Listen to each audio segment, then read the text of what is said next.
Good afternoon बच्चों। तो last lecture में हमने cell cycle and cell division start किया था। तो आज हम सेल ड्यूरेशन के बारे में पढ़ेंगे। बेसिकली क्या है, किसी भी ऑर्गेनिज्म में सेल साइकिल कितनी देर तक वेरी करती है। यदि मैं बात करूं ईस्ट की, तो ईस्ट में जो सेल साइकिल होती है वो 90 मिनट का ड्यूरेशन होता है। यानी ईस्ट में ये जो सेल साइकिल है ये 90 मिनट, यानी हर 90 मिनट्स में क्या होगी, सेल डिवाइड करेगी। और ह्यूमन बीइंग्स में क्या होता है, जो ड्यूरेशन होता है सेल साइकिल का वो होता है 24 आवर्स। हर 24 घंटे में क्या होगा, सेल डिवाइड करेगी। यानी हमारे अंदर जो सेल डिवाइड कर रही है हर 24 आवर्स में क्या हो रहा है, सेल डिवाइड कर रही है। यानी सेल साइकिल का ड्यूरेशन हमारे अंदर 24 आवर्स का है और ईस्ट के अंदर ये 90 मिनट्स का है। यानी इसे आप क्या बोल सकते हो, 90 मिनट्स को सेल साइकिल जो है ईस्ट के अंदर 90 मिनट्स का है, जो है 1.5 आवर्स। तो ये ड्यूरेशन हमने देखा। नाउ सेल साइकिल जो है बेसिकली उसके दो फेज होते हैं, इंटरफेज होता है और दूसरा होता है एम फेज। इंटरफेज में क्या होता है, बेसिकली ये रेस्टिंग फेज होता है। यहाँ पे सेल डिवाइड नहीं करेगी, इंटरवल होता है जिसमें सेल तैयारी करती है डिवाइड करने के लिए। पर एम फेज जिसे हम बोलते हैं माइटोसिस फेज, यानी यहाँ पे क्या माइटोसिस या मियोसिस फेज बोल सकते हो, बेसिकली एम फेज बोला जाता है। एम से मतलब डिवीजन फेज, मतलब इसमें क्या होगा, सेल डिवाइड करेगी, सेल एक्चुअल में डिवाइड करेगी। तो हम समझेंगे फेजेस ऑफ सेल साइकिल।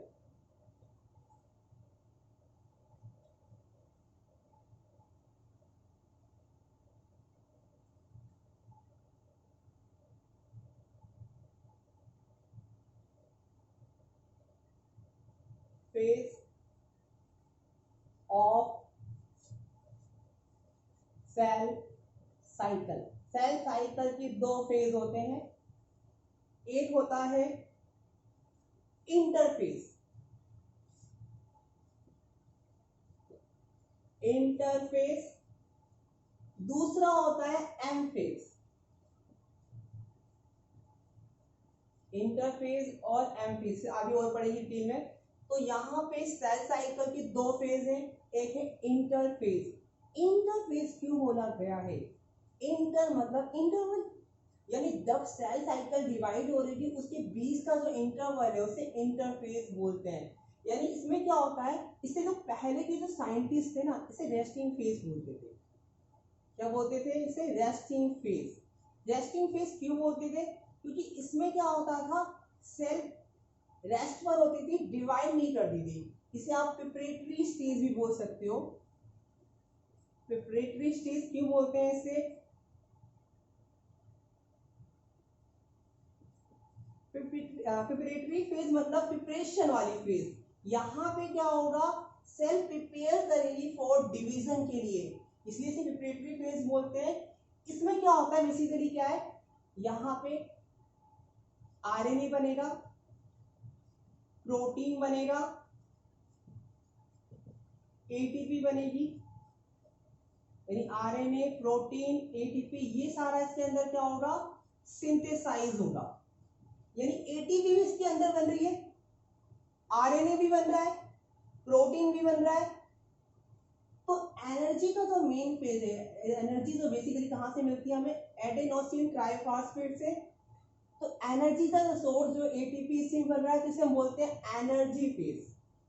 इसे हम एनर्जी फेज भी दे सकते हैं। M phase, actual cell division यहीं पे होता है। एम फेज में क्या होता है, एक्चुअल सेल डिवीजन। एक्चुअल में जो सेल डिवाइड करेगी वो कहां पर होगा, एम फेज में। तो एम फेज में दे सकते हो आप, एक्चुअल में क्या हो रहा है, सेल डिवीजन हो रहा है। तो ये जो इंटरफेज है यहाँ पे सिर्फ सेल रेस्ट पर है, बस तैयारी करिए डिवीजन के लिए, और स्टेज पर आई तो सेल फाइनली डिवाइड हो गई। इसमें आरएनए बना, प्रोटीन बना और एटीपी बना, इसलिए इसे एनर्जी फेज भी बोलते हैं। Clear.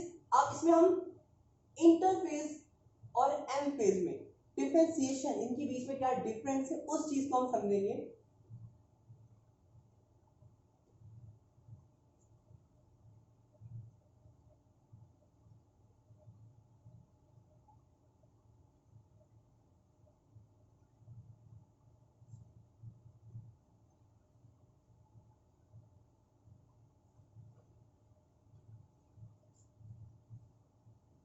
difference between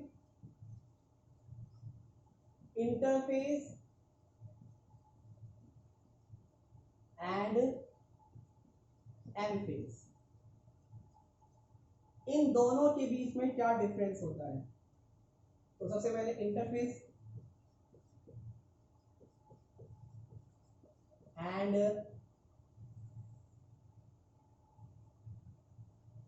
M phase.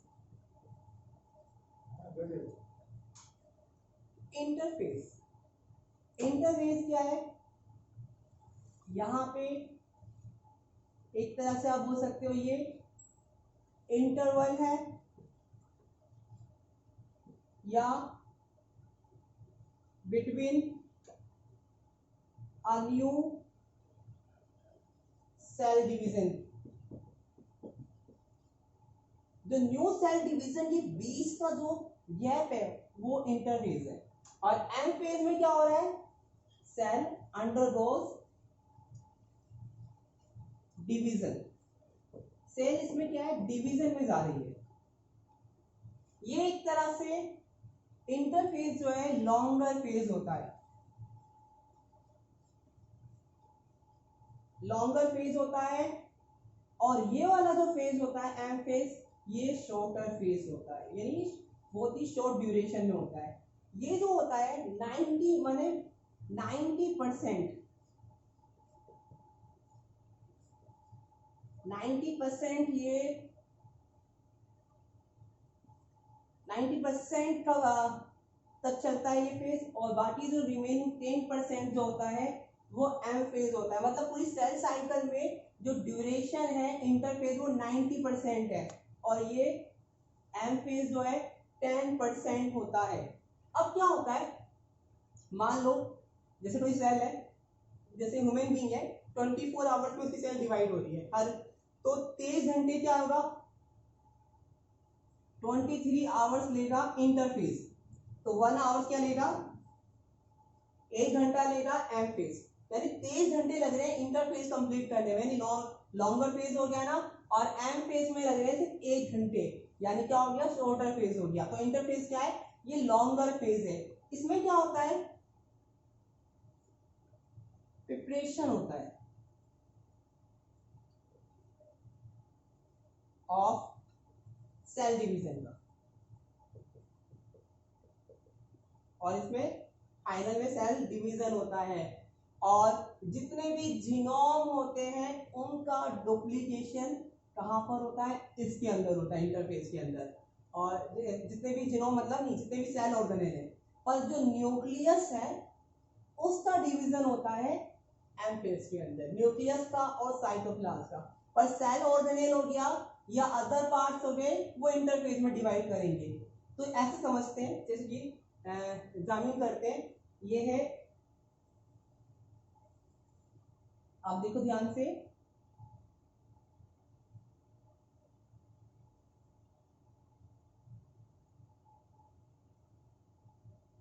ये है, मैं पूरा दिस इंटरफेस, ये इंटरफेस हो गया और ये हो गया एम फेज।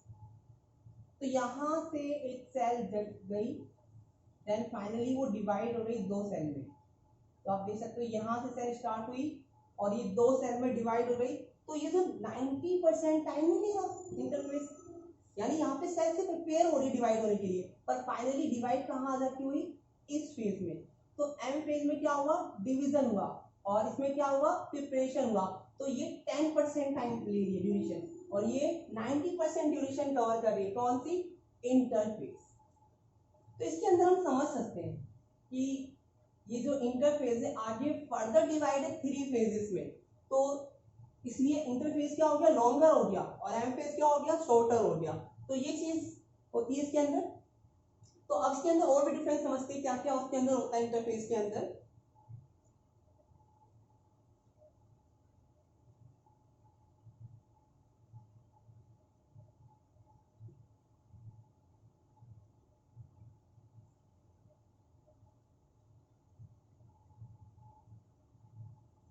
न्यूक्लियस का डिवीजन इसके अंदर होगा, यानी न्यूक्लियस जो डिवाइड होंगे, जो न्यूक्लियस डिवीजन करेंगे वो इसके अंदर करेंगे।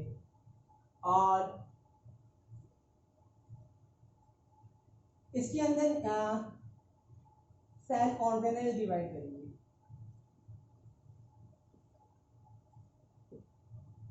यानी सेल ऑर्गेनेल का डुप्लीकेशन कहाँ पर हो रहा है, यहाँ पे हो रहा है, और न्यूक्लियस का डुप्लीकेशन कहाँ पे हो रहा है, डिवीजन बोल सकते हो या डुप्लीकेशन बोल सकते हो, कहाँ पे हो रहा है, एम फेज में। साइटोप्लाज्म भी डिवीजन हो रहा है यहाँ पे,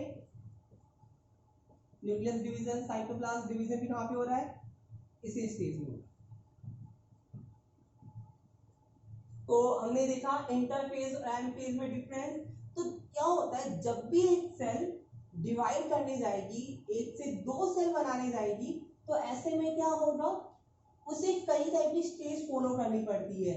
तो उसे इंटरफेज और एम फेज से गुजरना पड़ता है। जैसे ये सेल है, जब ये डिवाइड करने जा रही थी तो पहले से इंटरफेज से पास होना पड़ा, देन फाइनली ये डिवाइड हो गई एम फेज में। तो इस तरह इसके अंदर ये चेंजेस आता है। तो इस चीज को हम समझते हैं। अब हम पढ़ेंगे इंटरफेस क्या होता है, तो इसे डायग्रामेटिकली समझते हैं।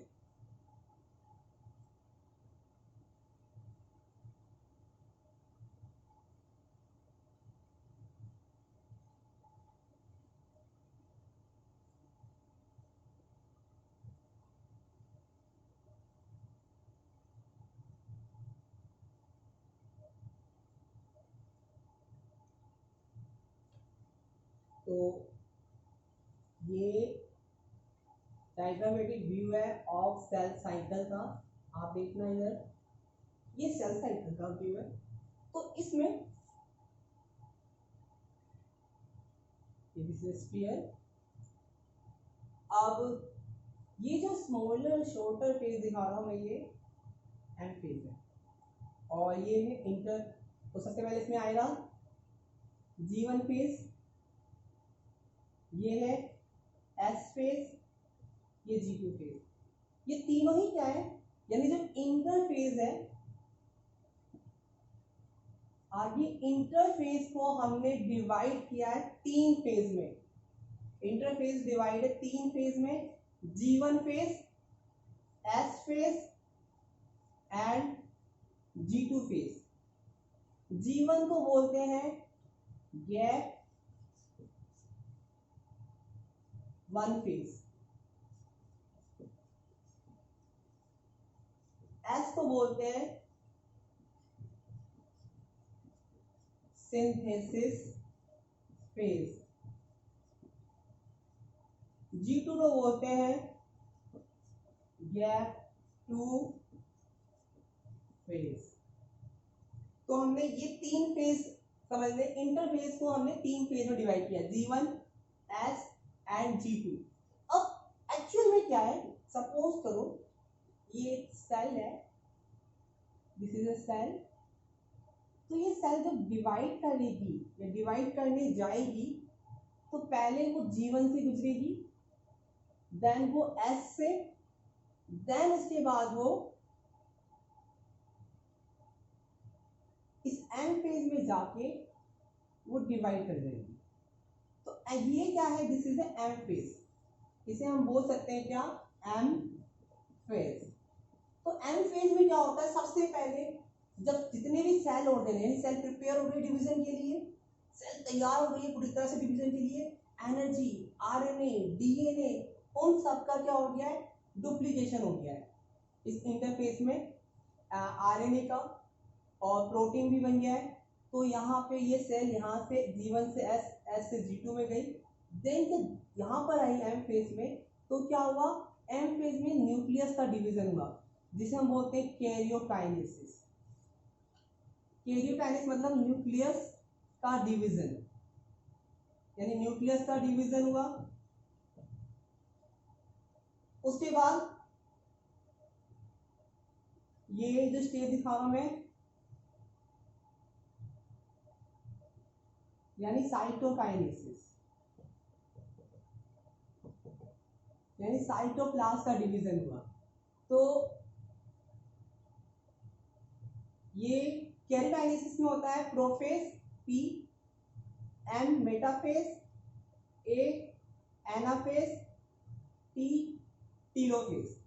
तो ये जो एम फेज में क्या होगा, पैरेक्टेरियल सेल का न्यूक्लियस डिवीजन होगा, इसमें prophase, metaphase, anaphase and telophase. उसके बाद साइटोकाइनेसिस मतलब साइटोप्लाज्म का डिवीजन। तो इस तरह इसके अंदर प्रिपरेशन होता है। तो इंटरफेज में क्या क्या होगा ये मैं पहले बता चुका हूं। इसके अंदर क्या होगा, डीएनए, आरएनए, डीएनए का डुप्लीकेशन होगा, आरएनए का होगा और प्रोटीन सिंथेसिस होगा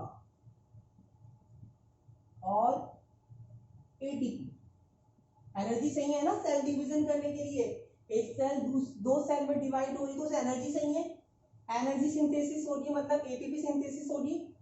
और सेल डिवीजन के लिए प्रोटीन चाहिए होता है। आपने लास्ट या आपने सेल में पढ़ा होगा, सेंट्रियोल बेसिकली हेल्प करता है सेल डिवीजन में, और वो सिर्फ माइक्रोफिलामेंट बेसिकली माइक्रोट्यूब्यूल जो होता है, ट्यूब्यूलिन प्रोटीन होता है जो सेल डिवीजन में हेल्प करता है। इसी तरह डीएनए का डुप्लीकेशन होना जरूरी है, आरएनए का भी। तो इंटरफेज में डीएनए का, आरएनए का, प्रोटीन का डुप्लीकेशन होता, प्रोटीन सिंथेसिस होता है और एनर्जी यानी एटीपी सिंथेसिस होती है। और जब वो एन फेज में आता है तो वो कैरियोकाइनेसिस पे जाता है, मतलब न्यूक्लियस का डिवीजन होता है, prophase, metaphase, anaphase, telophase. Then उसके बाद साइटोप्लाज्म का डिवीजन होता है।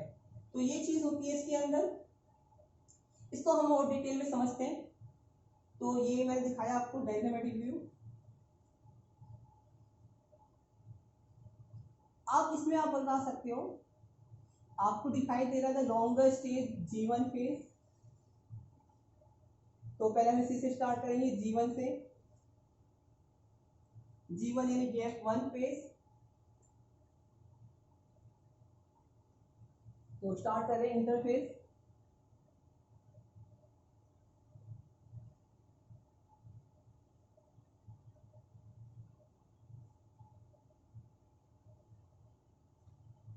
जीवन, जीवन फेज बोलो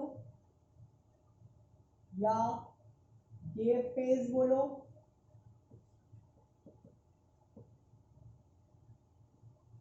तो ये स्टेज है। अब इस जीवन फेज ये माइटोसिस के बाद वाली स्टेज नहीं है, यानी पोस्ट माइटोटिक फेज। देखो एक सेल दूसरी, मैंने पहले बता रखा है इंटरफेज, ये पूरा स्टेज क्या है, इंटरफेज है। तो इंटरफेज क्या है, एक सेल डिवाइड कर रही है दो सेल में। तो यानी बोल सकते हो ये इंटरवल हो गया या टाइम पीरियड हो गया between the new cell division ना। तो इंटरफेज क्या है, it is a time period between the new cell division. अब ये तो सेल है। जब जीवन में बेसिकली क्या है, जीवन जो फेज है उसे हम गैप फेज बोलते हैं। पर मैं बोलूँ दूसरी लैंग्वेज में माइटोसिस बेसिकली एम फेज के बाद हो रहा है ना। ये प्राइम का मतलब माइटोसिस से म्यूसिस से रिगार्डिंग होता है। तो एम फेज के बाद हो रहा है तो इसे हम बोल सकते हैं ना माइटोसिस के बाद हो रहा है ये। तो पोस्ट माइटोटिक फेज, क्या ये पोस्ट माइटोटिक फेज। अब यदि ये तो हो गया जब सेल डिवाइड होगी इसके बाद हो गया, ये दो सेल आगे फिर जाएगी तो चार बनाएगी, ऐसा होता है ना। अब यदि स्टार्टिंग की बात करें तो ये माइटोसिस से पहले भी हो रहा है ना, तो इसे हम प्री माइटोसिस फेज भी बोल सकते हैं, प्री माइटोटिक फेज। अब सबसे पहले क्या क्या होगा, जीवन में ये सेल गई तो सेल जो होगी, ये सेल जैसी जीवन में जाएगी, मान लो सेल गई तो ये मैक्सिमम साइज अटेन कर लेगी। आप देख सकते हो cell attain maximum size, cell ने मैक्सिमम साइज अटेन कर लिया, सेल ने मैक्सिमम साइज अटेन कर लिया। उसके बाद क्या होगा, सेल के अंदर आरएनए जो है वो डुप्लीकेट करेंगे, यानी आरएनए का क्या होगा, डुप्लीकेशन होगा। आरएनए यानी इसके अंदर आरएनए जो होंगे वो डबल हो जाएंगे। देन प्रोटीन सिंथेसिस होंगे,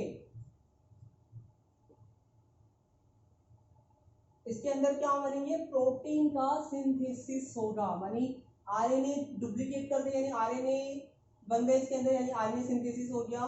जो आरएनए था पहले से वो डुप्लीकेट हुआ, सिंथेसिस हुआ, प्रोटीन सिंथेसिस हुआ और एनर्जी।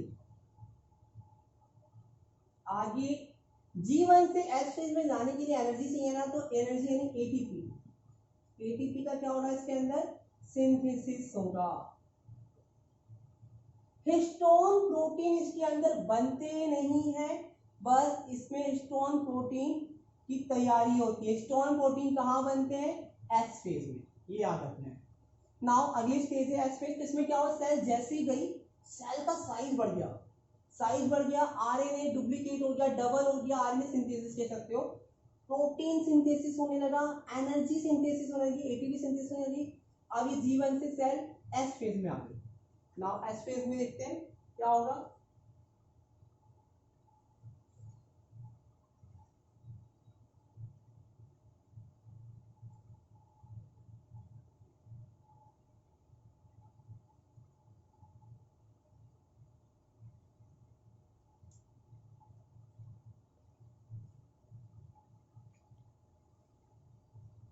तो G1 में क्या हुआ, सेल तैयार हुई है एस फेज में जाने के लिए।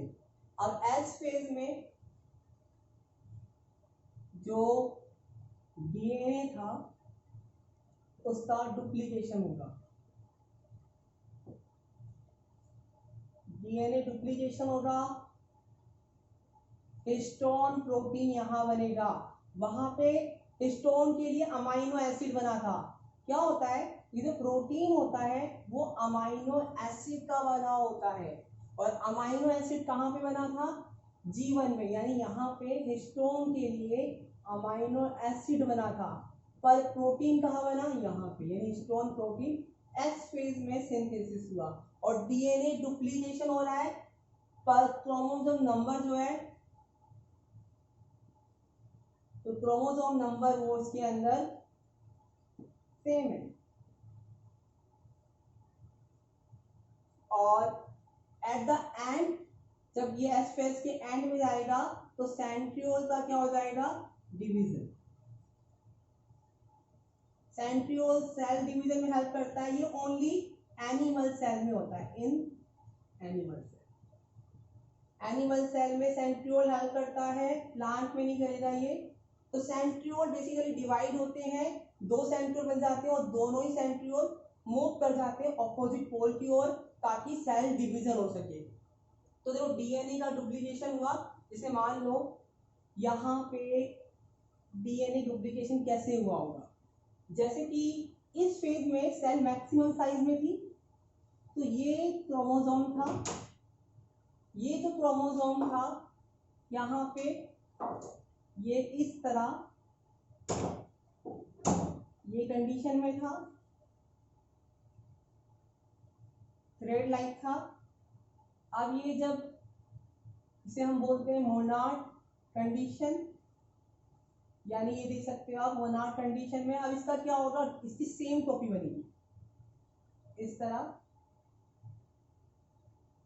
तो यहाँ पे आप देख सकते हो क्रोमेटिक, बेसिकली क्या है, क्रोमोसोम यहाँ पे थ्रेड की फॉर्म में, क्रोमोसोम नहीं है, ये क्रोमोसोम मटेरियल है जो थ्रेड की फॉर्म में, मोनाड की फॉर्म में, वो यहाँ पे इस तरह डुप्लीकेट हो रहा है। और डुप्लीकेशन के लिए हेल्प साथ में यहाँ पे हिस्टोन प्रोटीन भी चाहिए, ये आदि वो हेल्प करेगा इसे। और क्रोमोसोम नंबर क्या है, सेम है। यदि मैं बात करूं यहाँ पे, यदि डीएनए अमाउंट 10C थी, डीएनए अमाउंट, तो यहाँ पे क्या हो गई, डबल हो रही ना, 2CO 20C हो गई अमाउंट। पर क्रोमोसोम नंबर यदि मान लो, यदि क्रोमोसोम नंबर इसके अंदर 14 था, तो यहाँ भी 14 रहेगा, क्योंकि क्रोमोसोम नंबर क्या है, सेम है। तो डी, अब अगली stage G2 phase, G2 phase में क्या होता है,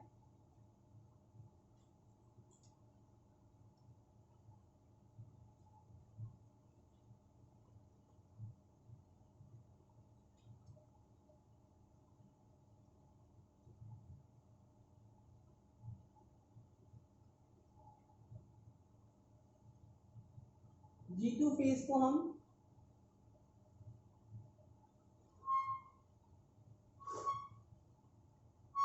गैप 2 फेज बोलते हैं। इस फेज में डीएनए जो डुप्लीकेट होके आ गया है और क्रोमोसोम जो था मोनाड की फॉर्म में था, वो बेसिकली क्रोमेटिन था, क्रोमोसोम नहीं था, वो क्रोमेटिन मटेरियल था वो। अब यहाँ पे जितने भी अदर सेल ऑर्गेनेल है, अदर सेल ऑर्गेनेल जैसे कि माइटोकॉन्ड्रिया,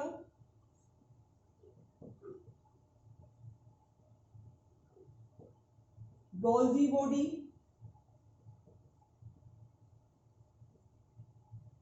गोल्जी बॉडी हो गया, एटसेट्रा, ये सारे क्या हो जाएंगे, यहां पर डबल हो जाएंगे। तो देखो ये 2 फेज में क्रोमेटिन मटेरियल क्या हुआ, क्रोमेटिन मटेरियल जो था वो थोड़ा इलॉन्गेट हो गया,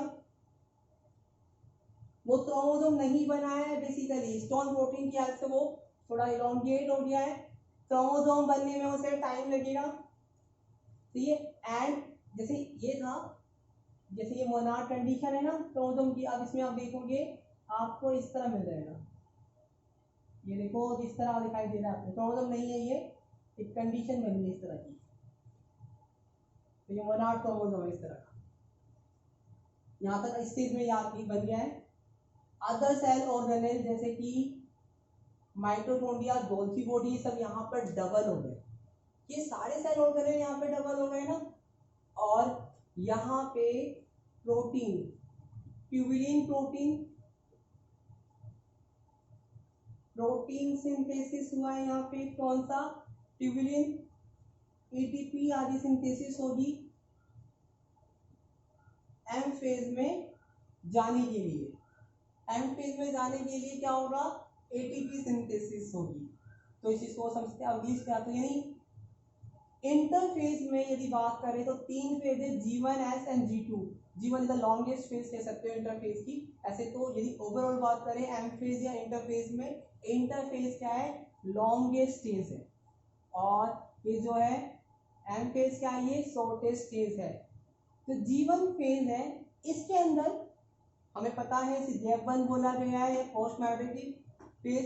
G1 फेज के अंदर क्या हुआ, cell basically maximum size attain कर लिया, सेल का साइज बढ़ गया है। अब सेल का साइज बढ़ गया तो ऐसे में सेल का जो न्यूक्लियस है वो कंट्रोल करना थोड़ा मुश्किल हो रहा है। तो अब उसके अंदर चेंजेस आ रहा है। चेंजेस क्या आ रहा है, उसके अंदर प्रोटीन बनने लगा, प्रोटीन सारे बन गए, हिस्टोन अमीनो एसिड बनने लगा, और आरएनए इसके अंदर डिवाइड करने लगे, डबल होने लगे। देन वो एस फेज में आई, एनर्जी भी बनी, एनर्जी के थ्रू आई। एस फेज में सेंट्रियोल डबल हो गया जो हेल्प कर रहा था सेल डिवीजन में, और एस फेज में डीएनए का डुप्लीकेशन हुआ, और एस फेज में जो क्रोमोसोम मटेरियल था वो इलॉन्गेट हो गया, हमें क्रोमेटिन दिखाई दिया, क्रोमेटिन बन सकते हो, क्रोमेटिन मटेरियल बन गया, क्रोमेटिन बन गया इस तरह का। और जब ये G2 फेज में आया तो ट्यूबुलिन प्रोटीन बना, और हमें इस तरह की कंडीशन दिखाई दी इस फेज में।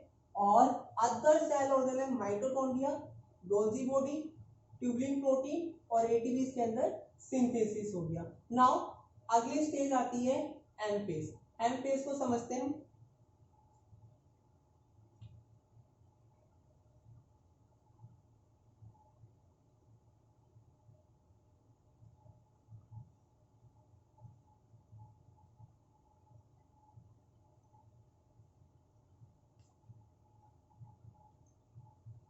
एम फेज, ऐसे तो एम फेज को हमने 2 कैटेगरी में डिवाइड किया है, कैरियोकाइनेसिस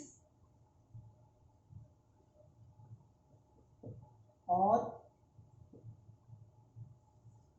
साइटोकाइनेसिस।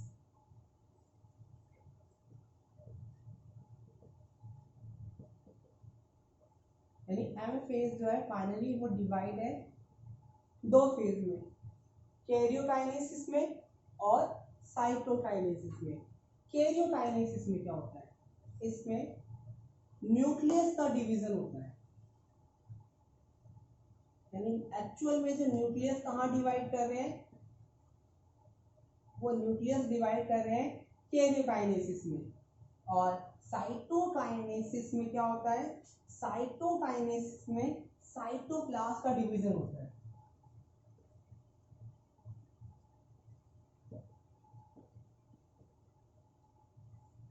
इस तरह समझते हैं, जैसे ये सेल थी, आप देख सकते हो दिस इज ये सेल। अब इस सेल के अंदर ये न्यूक्लियस, ये सेल के अंदर न्यूक्लियस। अब ये सेल आगे बढ़ी तो ये डिवाइड कर गई। इस सेल के अंदर क्या हुआ, इस सेल के अंदर ये जो न्यूक्लियस है ना, इसका डिवीजन हुआ है। तो यानी ये बेसिकली क्या है, एल मतलब न्यूक्लियस, और ये सेल। तो ये सेल हो गई, और सेल के अंदर न्यूक्लियस का डिवीजन हो गया। और इसके अंदर देखो, अब ये न्यूक्लियस डिवीजन, अब क्या होगा, इसे हम कैरियोकाइनेसिस करेंगे। देन अब इसके अंदर सेल वॉल फॉर्मेशन होने लगेगी। तो ये फाइनली जब दो सेल में डिवाइड हो जाएगी, तो आप देख सकते हो आपको इसके अंदर दो सेल, यानी बेसिकली क्या हो गया, साइटोप्लाज्म, सेल के अंदर सेल वॉल फॉर्म हुई और साइटोप्लाज्म का डिवीजन हो गया, यानी सेल का डिवीजन हो गया। तो इसे हम बोलेंगे साइटोकाइनेसिस। तो ये क्या है, कैरियोकाइनेसिस, ये क्या है, साइटोकाइनेसिस। और कैरियोकाइनेसिस वो 4 स्टेज में, prophase, metaphase, anaphase and telophase. ये जो हम नेक्स्ट क्लास में से डिटेल में देखेंगे। और आज के इतना इनफ है। थैंक यू बच्चों।